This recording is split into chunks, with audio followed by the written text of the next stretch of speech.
5 ছেলের পর যখন এক কন্যা জন্মিল, তখন বাপ মায়ে অনেক আদর করিয়া তাহার নাম রাখিলেন নিরুপমা। এ গোষ্ঠীতে এমন শৌখিন নাম ইতিপূর্বে কখনো শোনা যায় নাই। প্রায় ঠাকুর দেবতার নামে প্রচলিত ছিল। গণেশ, কার্তিক, পার্বতী তাহার উদাহরণ। এখন নিরুপমার বিবাহের প্রস্তাব চলিতেছে। তাহার পিতা রামসুন্দর মিত্র অনেক খোঁজ করেন, কিন্তু পাত্র কিছুতেই মনের মতো হয় না। অবশেষে মস্ত এক রায়বাহাদুরের ঘরের একমাত্র ছেলেকে সন্ধান করিয়া বাহির করিয়াছেন। উক্ত রায়বাহাদুরের পৈতৃক বিষয়াশয় যদিও অনেক হ্রাস হইয়া আসিয়াছে, কিন্তু বনেদি ঘর বটে। বরপক্ষ হইতে 10,000 টাকা পণ এবং বহুল দান সামগ্রী চাহিয়া বসিল। রামসুন্দর কিছুমাত্র বিবেচনা না করিয়া তাহাতেই সম্মত হইলেন। এমন পাত্র কোনো মতে হাতছাড়া করা যায় না। কিছুতেই টাকার জোগাড় আর হয় না। বাঁধা দিয়া বিক্রয় করিয়া অনেক চেষ্টাতেও 1,006-7 বাকি রহিল। এদিকে বিবাহের দিন নিকট হইয়া আসিয়াছে। অবশেষে বিবাহের দিন উপস্থিত হইল। নিতান্ত অতিরিক্ত সুদে একজন বাকি টাকাটা ধার দিতে স্বীকার করিয়াছিল, কিন্তু সময়কালে সে উপস্থিত হইল না। বিবাহ সভায় এক তুমুল গোলযোগ বাঁধিয়া গেল।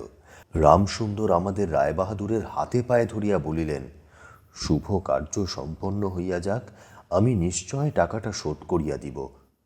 রায়বাহাদুর বলিলেন, টাকা হাতে না পাইলে বর সভাস্থ করা যাইবে না।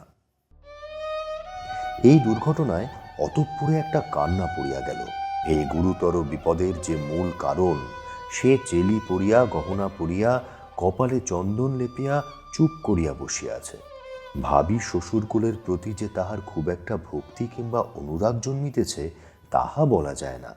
ইতিমধ্যে একটা সুবিধা হইল। বর সহসা তাহার পিতৃদেবের অবাধ্য হইয়া উঠিল। সে বাপকে বলিয়া বসিল, কেনা বেচা দরদামের কথা আমি বুঝি না, বিবাহ করিতে আসিয়াছি, বিবাহ করিয়া যাইব। বাপ যাহাকে দেখিল তাহাকেই বলিল, দেখেছেন মহাশয় আজকালকার ছেলেদের ব্যবহার। 2-1 প্রবীণ লোক ছিল, তাহারা বলিল, শাস্ত্র শিক্ষা নীতি শিক্ষা একেবারে নাই, কাজেই বর্তমান শিক্ষার বিষময় ফল নিজের সন্তানের মধ্যে প্রত্যক্ষ করিয়া রায়বাহাদুর হতোদ্যম হইয়া বসিয়া রহিলেন। বিবাহ এক প্রকার বিষণ্ণ নিরানন্দভাবে সম্পন্ন হইয়া গেল। শ্বশুরবাড়ি যাইবার সময় নিরুপমাকে বুকে টানিয়া লইয়া বাপ আর চোখের জল রাখিতে পারিলেন না। নীরু জিজ্ঞাসা করিল, তারা কি আর আমাকে আসতে দেবে না বাবা? রামসুন্দর কহিলেন, কেন আসতে দেবে না মা, আমি তোমাকে নিয়ে আসব। রামসুন্দর প্রায়ই মেয়েকে দেখিতে যান, কিন্তু বেয়াই বাড়িতে তাঁর কোনো প্রতিপত্তি নাই। চাকরগুলো পর্যন্ত তাহাকে নিচু নজরে দেখে। অন্তঃপুরের বাহিরে একটা স্বতন্ত্র ঘরে 5 মিনিটের জন্য কোনোদিন বা মেয়েকে দেখিতে পান, কোনোদিন বা দেখিতে পান না। কুটুম্ব গৃহে এমন করিয়া আর অপমান তো সহা যায় না।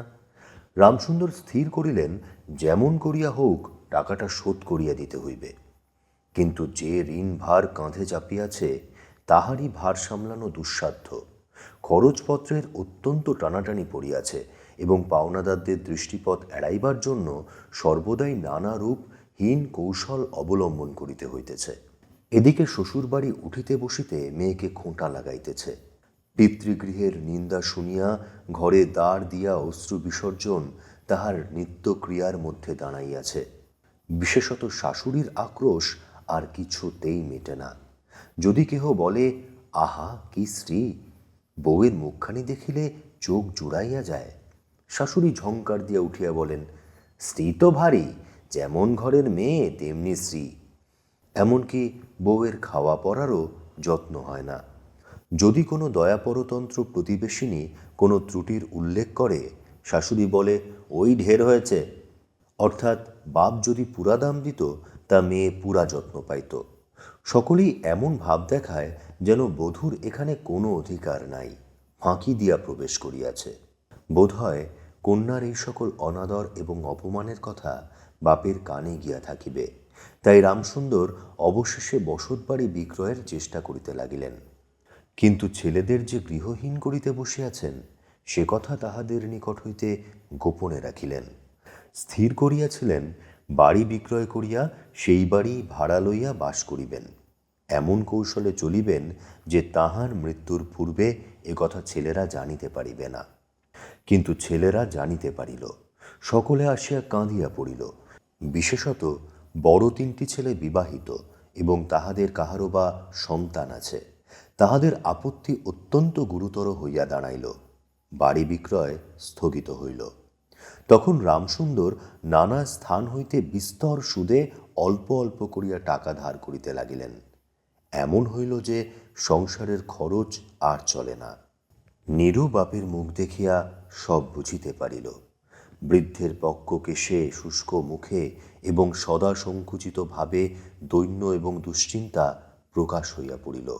মেয়ের কাছে যখন বাপ অপরাধী, তখন সে অপরাধের অনুতাপ কি আর গোপন রাখা যায়? রামসুন্দর যখন বেহাই বাড়ির অনুমতিক্রমে ক্ষণকালের জন্য কন্যার সাক্ষাৎ লাভ করিতেন, তখন বাপের বুক যে কেমন করিয়া ফাটে তাহা তাহার হাসি দেখিলেই টের পাওয়া যাইত। সেই ব্যথিত পিতৃর হৃদয়কে সান্ত্বনা দেবার উদ্দেশ্যে দিন কতক বাপের বাড়ি যাইবার জন্য নীরু নিতান্ত অধীর হইয়া উঠিয়াছে। বাপের ম্লান মুখ দেখিয়া সে আর দূরে থাকিতে পারে না। একদিন রামসুন্দরকে কহিল, বাবা, আমাকে একবার বাড়ি লইয়া যাও। রামসুন্দর বলিলেন, আচ্ছা। কিন্তু তাহার কোনো জোর নাই। নিজের কন্যার উপরে পিতার যে স্বাভাবিক অধিকার আছে, তাহা যেন পণের টাকার পরিবর্তে বন্ধক রাখিতে হইয়াছে। এমনকি কন্যার দর্শন সেও অতি সসংকোচে ভিক্ষা চাহিতে হয় এবং সময় বিশেষে নিরাশ হইলে দ্বিতীয় কথাটি কহিবার মুখ থাকে না। কিন্তু মেয়ে আপনি বাড়িতে আসিতে চাহিলে বাপ তাহাকে না আনিয়া কেমন করিয়া থাকে।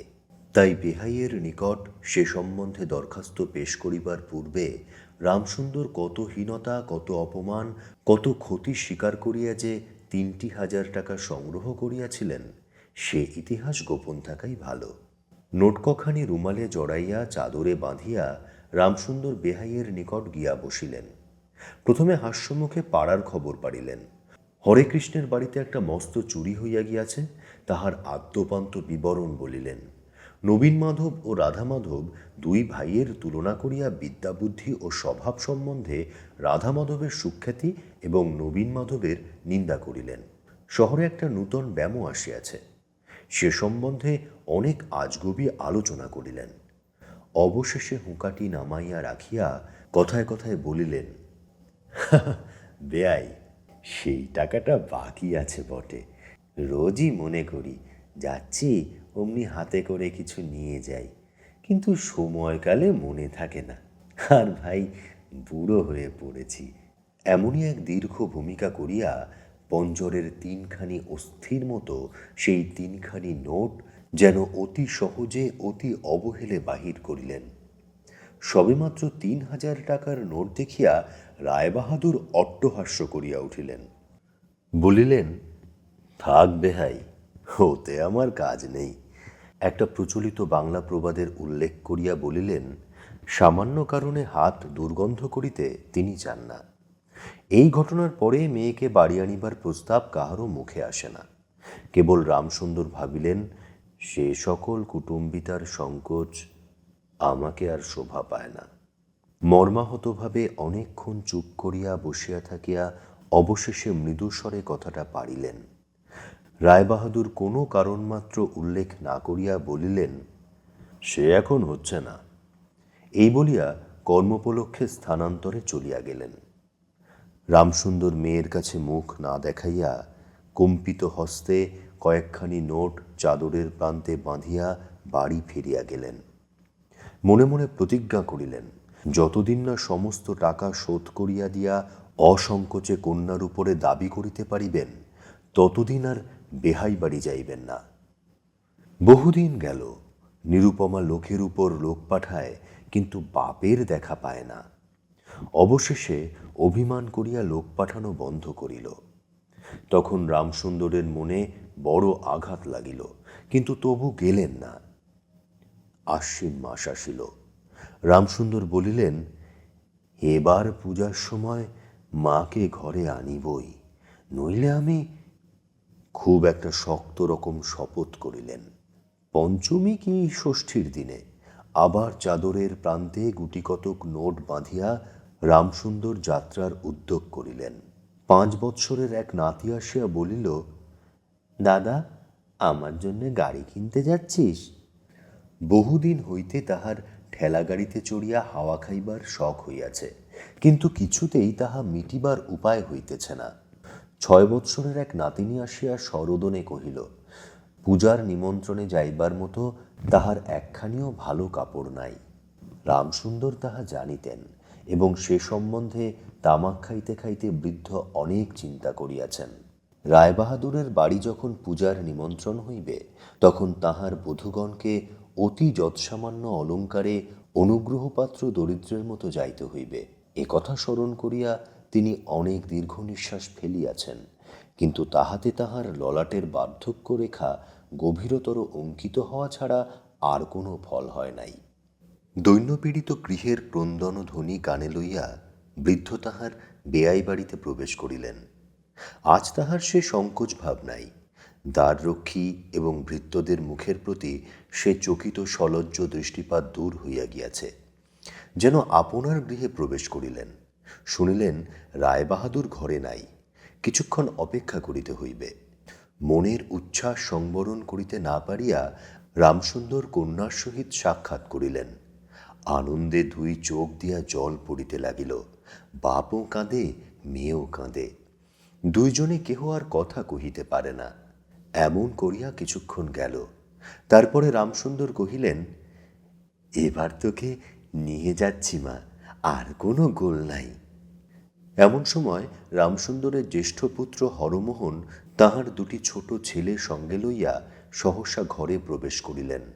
পিতাকে বলিলেন, বাবা, আমাদের তবে এবার পথে ভাসালে? রামসুন্দর সহসা অগ্নিমূর্তি হইয়া বলিলেন, তোদের জন্য কি আমি নরকগামী হব? আমাকে তোরা আমার সত্য পালন করতে দিবি নে? রামসুন্দর বাড়ি বিক্রয় করিয়া বসিয়া আছেন। ছেলেরা কিছুতে না জানিতে পায় তাহার অনেক ব্যবস্থা করিয়াছিলেন, কিন্তু তবু তাহারা জানিয়াছে দেখিয়া তাহাদের প্রতি হঠাৎ অত্যন্ত রুষ্ট ও বিরক্ত হইয়া উঠিলেন। তাহার নাতি তাহার 2 হাঁটু সবলে জড়াইয়া ধরিয়া মুখ তুলিয়া কহিল, দাদা, আমাকে গাড়ি কিনে দিলে না? নতশির রামসুন্দরের কাছে বালক কোনো উত্তর না পাইয়া নীরুর কাছে গিয়া কহিল, পিসিমা, আমাকে একখানা গাড়ি কিনে দেবে? নিরুপমা সমস্ত ব্যাপার বুঝিতে পারিয়া কহিল, বাবা, তুমি যদি আর 1 পয়সা আমার শ্বশুরকে দাও, তাহলে আর তোমার মেয়েকে দেখতে পাবে না। এই তোমার গা ছুঁয়ে বললুম। রামসুন্দর বলিলেন, ছি মা, অমন কথা বলিতে নাই। আর এ টাকাটা যদি আমি না দিতে পারি, তাহলে তোর বাপের অপমান, আর তোরও অপমান। নীরু কহিল, টাকা যদি দাও তবেই অপমান। তোমার মেয়ের কি কোনো মর্যাদা নাই? আমি কি কেবল একটা টাকার থলি? যতক্ষণ টাকা আছে ততক্ষণ আমার দাম? না বাবা, এ টাকা দিয়ে তুমি আমাকে অপমান করো না। তাছাড়া আমার স্বামী তো এ টাকা চান না। রামসুন্দর কহিলেন, তাহলে তোমাকে যেতে দেবে না মা? নিরুপমা কহিল, না দেয় তো কি করব বলো? তুমিও আর নিয়ে যেতে চেও না। রামসুন্দর কম্পিত হস্তে নোট বাঁধা চাদরটি কাঁধে তুলিয়া আবার চোরের মতো সকলের দৃষ্টি এড়াইয়া বাড়ি ফিরিয়া গেলেন। কিন্তু রামসুন্দর এই যে টাকা আনিয়াছিলেন এবং কন্যার নিষেধে সে টাকা না দিয়াই চলিয়া গিয়াছেন, সে কথা গোপন রহিল না। কোনো স্বভাব কৌতূহলী দ্বারলগ্ন কর্ণদাসী নীরুর শাশুড়িকে এই খবর দিল। শুনিয়া তাহার আর আক্রোশের সীমা রহিল না। নিরুপমার পক্ষে তাহার শ্বশুরবাড়ি সরসজ্জা হইয়া উঠিল। এদিকে তাহার স্বামী বিবাহের অল্পদিন পরেই ডেপুটি ম্যাজিস্ট্রেট হইয়া দেশান্তরে চলিয়া গিয়াছে, এবং পাছে সংসর্গদোষে হীনতা শিক্ষা হয়, এই ওজরে সম্প্রতি বাপের বাড়ির আত্মীয়দের সহিত নীরুর সাক্ষাৎকার সম্পূর্ণ নিষিদ্ধ হইয়াছে। এই সময়ে নীরুর একটা গুরুতর পীড়া হইল, কিন্তু সেজন্য তাহার শাশুড়িকে সম্পূর্ণ দোষ দেওয়া যায় না। শরীরের প্রতি সে অত্যন্ত অবহেলা করিত।